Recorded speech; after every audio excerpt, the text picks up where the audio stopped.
სტატუსების შესახებ ხელოვნურად სისტემაში ხელოვნურად შემოტანილი არანაირი ბერკეტი ან სტატუსი ვერ იმუშავებს, აი ვერ მოერგება. ეს ვერ მოერგება, რატომ? იმიტომ რომ სკოლაში ისედაც არსებობს უკვე ეს საფეხურები, კარიერული ზრდა რო უნდა სკოლაში. ეს არის კათედრის ხელმძღვანელი, ეს არის დირექტორის მოადგილე, ეს არის დირექტორი. აი კარიერული ცვლა თუ გინდა, გაიაროს ეს კარიერული ცვლა ყველამ. და ეს რაც დღეს ხდება სისტემაში და როდესაც ჩვენ ვითხოვთ სქემა გაუქმდეს და ამასთან ერთად ეს სტატუსები მიყვეს, სტატუსის შემოღების მიზანი რა იყო? თუ გადავხედავთ აი ამ სქემაში ამდენი ცვლილებები რო შევიდა, მიზანი იყო რომ ჯერ უფროსობას რომ მიაღწევ, მერე 5 წელი ქონდა მოცემული რომ დააგეგროვებია გამოცდილება, კრედიტები, რაღაცა ჩაგებარებია, გაკეთებია, გაკვეთილები ჩაგეტარებია და მიგეღო მერე წამყვანი, მერე კიდე რაღაცა, ანუ დროეში იყო გაწელილი. ეხლა მოხსნეს ეს დროები და წინა გადაცემაზე ახსენეთ 24 წლის მენტორი ყავს. აბა მოდით კარიერული წინსვლა რას ნიშნავს? მენტორი არის როგორც სამხედრო იმაში გენერალი. მენტორი არის გენერალი ჩვენი შედარებით და ესე იგი შეიძლება რომ სამხედრო სფეროში სერჟანტი ან ლეიტენანტი პირდაპირ რაღაცა გამოცდით და რაღაცა 1-2 დოკუმენტით გენერალი გახდეს? ხო, უნდა გაიაროს, გარკვეული წლებია, ხო, გასავლელი და საფეხურებამდე.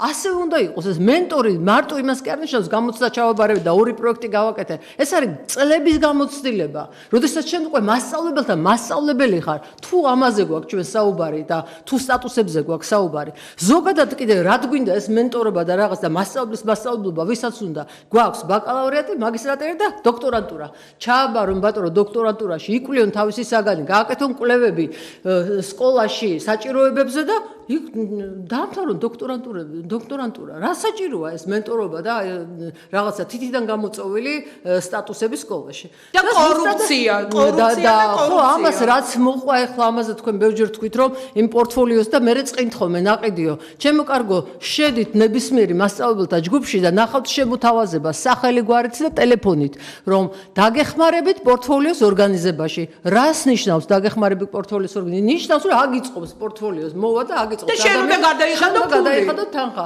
რა თუნდა ახლა ამას ბევრი ის რა ქვია კითხვის ნიშნები.